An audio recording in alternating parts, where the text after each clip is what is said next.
अ romantic love story भाग 5 आम्हाला hall बघायचा होता. तुम्ही आम्हाला सर्व काही डिटेल्समध्ये सांगितलं तर बरं होईल, रीता म्हणाली. हो नक्कीच, म्हणत त्यांनी त्या दोघांना हॉल दाखवला आणि इतर गोष्टीविषयी चर्चा केली. इथपर्यंत टोटल किती खर्च येईल त्यांचं बोलणं झालं. सगळी चौकशी करून नंतर सांगतो, असं सांगून ते निघून बाहेर पडले. ऑफिसचा टाइम झाल्याने दोघे ऑफिसकडे जायला निघाले. आज घरी गेलात की तुम्ही घरच्यांच्या कानावर हे सगळं घाला. आणखीनही 2 हॉल आहेत, ते बाबा आणि काका बघणार आहेत. त्यातून एक हॉल मी संडेला फायनल करेल, रीता म्हणाली. रीता, मला तसं म्हणायचं नव्हतं. मला फक्त एवढंच म्हणायचं होतं की जे काही होईल ते तुझ्या आवडीनेच होईल. एवढं सिंपल आहे हे सगळं. तू विनाकारण कॉम्प्लिकेटेड करते, ओम म्हणाला. ठीक आहे, तुमचं बरोबर असू शकतं, रीता म्हणाली. तिला देखील हा विषय वाढवायचा नव्हता, त्यामुळे तिने त्याला प्रत्युत्तर देणं टाळलं. खरं तर तिला त्याच्यासोबत बरंच काही बोलायचं होतं, पण त्याचा मूड बघून तिने बोलणं टाळलं. मला फक्त इतकंच सांगा की तुमचा ड्रेस आणि अंगठी बघायला केव्हा जायचं आहे. आईबाबांनी विचारलं तर तसं सांगता येईल, रीता म्हणाली. 2 दिवसानंतर, ऑफिस सुटल्यानंतर जाऊ. ठीक आहे, रीता शांतपणे म्हणाली. थोड्या वेळात दोघेही ऑफिसला पोहोचले. रीताने त्याचा निरोप घेतला आणि ती तिच्या केबिनमध्ये निघून गेली. ओम मात्र तिथेच थांबून होता. कसं हँडल करणार आहे मी हे सगळं. माझी तर इच्छाच होत नाही या सगळ्या गोष्टीत इंटरेस्ट घेण्याची. मनाविरुद्ध वागताना घुसमट होते माझी. काल आईच्या बोलण्याला रीताचा संदर्भ लावून ऑलरेडी मूर्खपणा करून बसलो आहे मी. याचे काही विचित्र परिणाम झाले नाही म्हणजे बरं, तो स्वतःशीच म्हणाला. ओम विचार करत गाडीला टेकून उभा असताना राहुल आणि टीना एकाच बाईकने ऑफिसला आले. ओम, तू इथे का थांबला आहेस, राहुल त्याच्याकडे येत म्हणाला. काही नाही, चल ऑफिसला जाऊया, ओम म्हणाला. थांब, टीना देखील येत आहे, राहुल म्हणाला. तुम्ही दोघं यानंतर, तोपर्यंत मी पुढे जातो, ओम म्हणाला. ओम, टीना अल्लड आहे, तिचं वागणं इतकं मनावर घेऊ नकोस, राहुल ओमला समजावत म्हणाला. टीना कशी आहे हे तू मला सांगतो आहेस? याच्या इतकं दुर्दैव काय असू शकतं, हो ना? तिच्या अल्लडपणाची आणि तिच्यावर निस्वार्थ प्रेम करण्याची इतकी मोठी शिक्षा मला मिळेल असं मला वाटलं नव्हतं. निघतो मी, ओम दुखी आवाजात म्हणाला आणि लिफ्टच्या दिशेने निघून गेला. रीता कॅबिनमध्ये आल्यापासून अस्वस्थ होती. कॅबिनमध्ये आल्यापासून तिची 2 वेळा कॉफी मागवून झाली होती. पिऊन देखील तिच्या आजच्या वागण्यावर आश्चर्यचकित झाला होता. रीता असं कधी करत नाही हे त्याला माहीत होतं. मी ओम वर हे लग्न लादते का? पण मी त्यांना पहिल्याच दिवशी विचारलं होतं की हे लग्न तुम्ही मनापासून करताय ना? जर ते हे लग्न मनापासून करत आहेत तर मग इतके विचित्र का वागतात? फोन कॉलचं ठीक आहे, नवीन नंबर बघून रिसीव केला नसेल, पण मेसेज त्याचं काय? किमान तो तरी त्यांनी बघायला हवा होता ना? मी स्वतःहून त्यांच्यासोबत कॉन्टॅक्ट केला होता. त्यांनी अगोदर माझ्यासोबत बोलावं, मला फोन लावावा हा इगो देखील बाळगला नव्हता. मी विचारू का परत एकदा त्यांना? तिचं मन अस्वस्थ होऊन विचार करत होतं. इकडे ओमने कामाला सुरुवात करण्याआधी मोबाईल चेक केला. तिचे व्हॉट्सअपला मेसेज होते आणि त्याच नंबरवरून कॉल देखील केला होता. ते बघून त्याला स्वतःचाच राग येऊ लागला. ओम स्वतः माती खातो आणि वरतून तिला बोलतो. काय वाटलं असेल तिला? कसं फील करत असेल ती?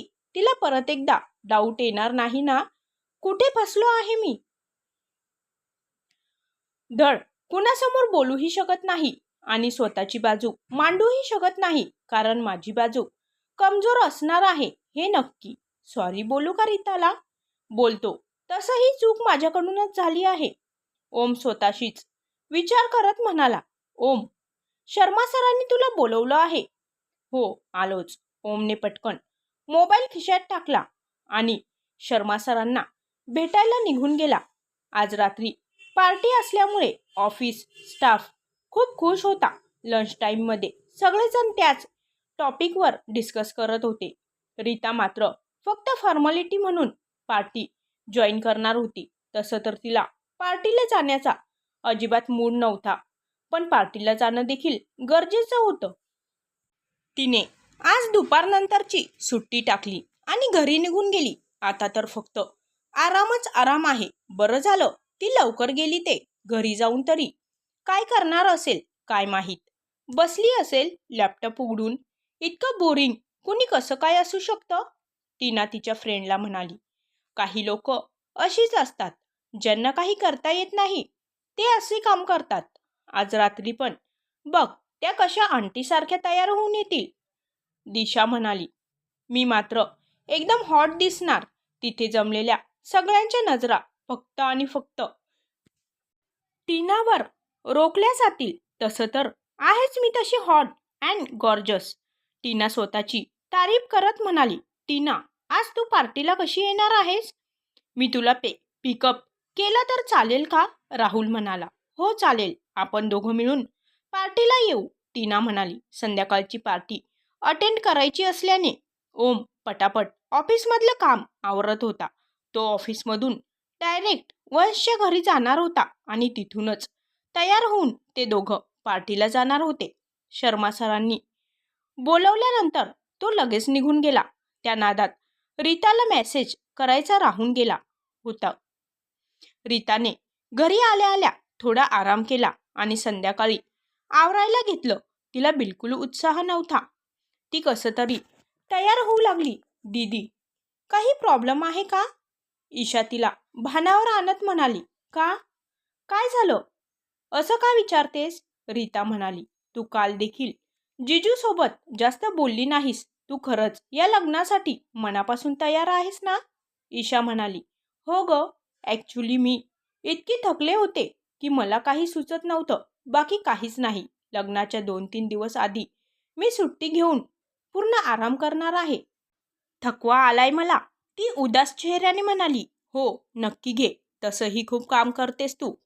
तुला काही बोलावं वाटलं तर माझ्यासोबत बोलत जा, ईशा म्हणाली. बरं चल, मी तुला मस्त तयार करते. सिंपल तयार कर. हो मला माहीत आहे तुला जास्त डार्क मेकअप आवडत नाही, ईशा म्हणाली. ईशा रीताला तयार करत असताना रीता मात्र वेगळ्याच विचारात हरवली होती. मी प्रेमामुळे ओमच्या वागण्याकडे दुर्लक्ष करत नाहीये ना? प्रेम? खरंच मी प्रेम करते त्यांच्यावर? नाही रीता, अशी किती ओळख आहे तुमची? तू पहिल्यांदा त्याला बघितलं तेव्हा तो तुला आवडला, बस इतकंच काय ते घडलं. याला मात्र तू प्रेमाचं लेबल लावू शकत नाहीस. एवढ्या छोट्याशा गोष्टीवरून तू प्रेमापर्यंत पोहोचू शकत नाहीस. मनात एक अनामी घुरघुर दाटून येते माझ्या. का होतं असेल असं? मला जी व्यक्ती आवडली तिच्यासोबत माझं लग्न होत आहे, त्यामुळे मी खुश असायला हवं. पण ओम खुश आहे का? मला नाही वाटत ते खुश आहे म्हणून. मग नकार दे या लग्नाला. फक्त त्या अगोदर ओम सोबत क्लिअर बोलून घे, रीता स्वतःशीच म्हणाली. बाप्पा, काय झालं दीदीला? इतकी नर्वस का आहे ती? जुन्या गोष्टी समोर आल्या असतील का? नाही, जुन्या गोष्टीमुळे तिला खूप त्रास होईल. जुन्या गोष्टी आठवल्या तरी देखील अंगावर काटा येतो. प्लीज बाप्पा, सगळं ठीक कर, ईशा मनोमन देवाला प्रार्थना करत म्हणाली. दीदी, एकदम छान दिसतेस तू. जिजूंनी तुला बघितलं तर तुझ्यावर फ्लॅट होतील, ईशा तिला चिडवत म्हणाली. असं काही नाहीये, मी किती सिंपल राहते माहीत आहे ना तुला, रीता म्हणाली. तू विनाकारण शंका नको गो काढू. बरं तुला उशीर होत असेल ना? चल आपण तुझे मस्त फोटो काढू, त्यानंतर तू लगेच निघ, ईशा म्हणाली. हो चालेल. खाली गार्डनमध्ये जाऊन दोघींनी मस्त फोटोशूट केलं आणि घरच्यांचा निरोप घेऊन रीता पार्टीला जाण्यासाठी निघाली. पार्टी हॉलमध्ये सगळेजण मस्त तयार होऊन आले होते. एकानंतर एक ड्रिंकची ग्लास रिचवली जात होती. मुलींमध्ये कोण सगळ्यात जास्त सुंदर दिसतं याची चढाओढ सुरू होती. आणि नेमकं तेव्हाच रीताने आणि टीनाने पार्टी हॉलमध्ये एंट्री केली. सगळ्यांच्या नजरा तिकडे वळल्या. टीनाने ब्ल्यू कलरचा नी लेंथ वन पीस घातला होता. त्यावर गडद मेकअप, केस मोकळे सोडलेले. ब्लॅक कलर तिच्या गोऱ्याच्या रंगावर उठून दिसत होता. त्यामध्ये तिची फिगर देखील उठून दिसत होती. सगळ्यांच्या नजरा तिला निहाळत होत्या आणि ती ते एन्जॉय करत होती. नेहमी तिच्यासोबत येताना. ओमला स्वतःला खूप लक्की असल्याचं फील होत होतं, कारण त्याची गर्लफ्रेंड टीना खूप सुंदर होती. सगळेजण तिच्याकडे लांबून बघायचे आणि तो मात्र तिच्या जवळ असायचा. पण आज मात्र चित्र उलट होतं. आज तो देखील त्या सगळ्यामध्येच उभा होता आणि सगळे लोक तिच्याबद्दल काय कमेंट करतात ते त्याच्या कानावर पडत होतं. यार, ही मुलगी प्रत्येक वेळी इतकी हॉट दिसते. काश माझी गर्लफ्रेंड असती, सोहम म्हणाला.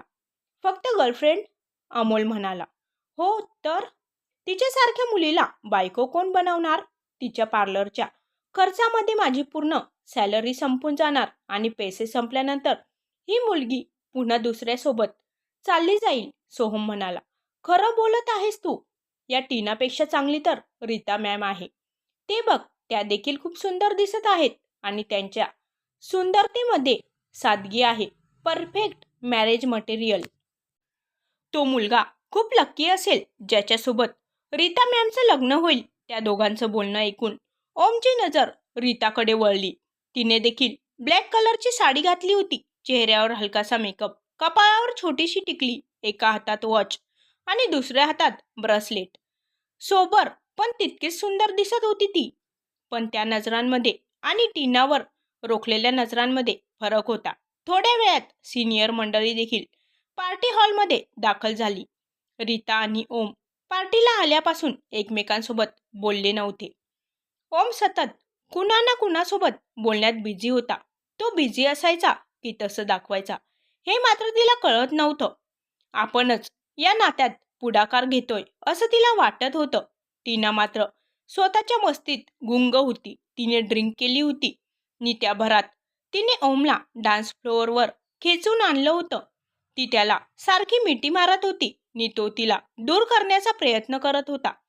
नुसता डान्स करणं आणि अशा प्रकारे डान्स करणं यातील फरक न कळण्याइतकी ती मूर्ख नव्हती. भलेही ओम टीनाला विरोध करत होता, पण त्या विरोध करण्याला कुठेही जाण नव्हती. रीताने तिची नजर वळवून घेतली. तिला हे सगळं असहाय्य होतं. ती कसंबसं थोडा वेळ थांबली आणि काहीतरी कारण सांगून पार्टीतून बाहेर पडली. ओमची नजर तिच्यावर होती. ती अपसेट होऊन बाहेर पडली तसं तोही बाहेर आला. रीता पार्किंग एरियातून चालत होती. मन अगदी अशांत होतं. कधी एकदा घरी जाऊन बेडवर आडवी पडते असं तिला झालं होतं. तिला एकटं राहायचं होतं. ती विचाराच्या तंद्रीत गाडीकडे निघून आली. ती गाडीचा दरवाजा उघडणार इतक्यात तिच्या कानावर आवाज आला. रीता. त्याचा आवाज ऐकून तिचा हात तिथेच थांबला. मला उशीर होतोय, ती त्याच्याकडे न बघता म्हणाली. Rita please listen to me. टीनाने ड्रिंक केली आहे, सो तिला आपण काय वागतोय याचं भान नाही, तो एक्सप्लेन करत म्हणाला. ओम, कोण कसं आणि काय वागतं हे समजण्या इतका सेन्स आहे माझ्यात. मला असं वाटतं की आपण या लग्नाबद्दल परत एकदा विचार करायला हवा. तुम्हाला नकार द्यायला जर प्रॉब्लेम होत असेल तर मला सांगा, मी देईल नकार. पण आपल्या दोघांची आयुष्य पणाला लावून हे लग्न व्हावं असं मला नाही वाटत. आजपर्यंत मी तुम्हाला काही बोलले नाही, पण मला जाणवतं की तुम्ही या लग्नाने खुश नाही. त्यामुळे आपण इथेच थांबावं. मी देते नकार, रीता स्पष्ट शब्दात म्हणाली. रीता, एवढ्या छोट्या गोष्टीचा इतका इश्यू करण्याची गरज नाहीये. आपण शांतपणे या विषयावर बोलू शकतो. आपलं अरेंज मॅरेज आहे रीता, त्यामुळे ॲडजस्टमेंटसाठी थोडा वेळ लागणारच ना.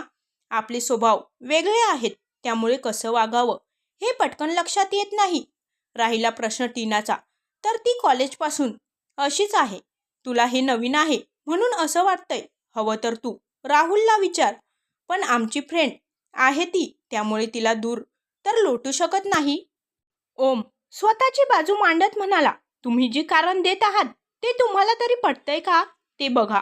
येते मी. रीता गाडीत बसली, गाडी स्टार्ट केली आणि ती निघून गेली. शीट.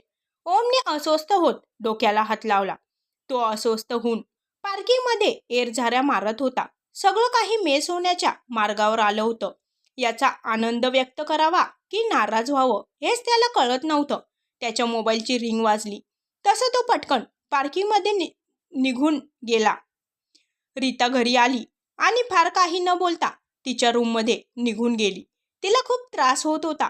बराच वेळ ती शावरखाली उभी होती. आजपर्यंत ती कुठल्याच मुलामध्ये अडकली नव्हती, पण आज मात्र ती ओममध्ये पहिल्या नजरेत अडकली होती. पण अशा नात्याचा काय उपयोग जिथे दोघांचीही परवानगी नसेल? कितीतरी वेळ ती फक्त विचार करत होती. शेवटी नाईलाजाने ती बाहेर पडली. अंघोळ करून तिने स्वतःला बेडवर झोकून दिलं. आई तिच्यासोबत बोलण्यासाठी रूममध्ये आल्या तेव्हा ती झोपली होती. तिचा उदास झालेला चेहरा बघून त्यांना वाईट वाटलं. काय झालं माझ्या मुलीला? एवढी कोमेजलेली का वाटते?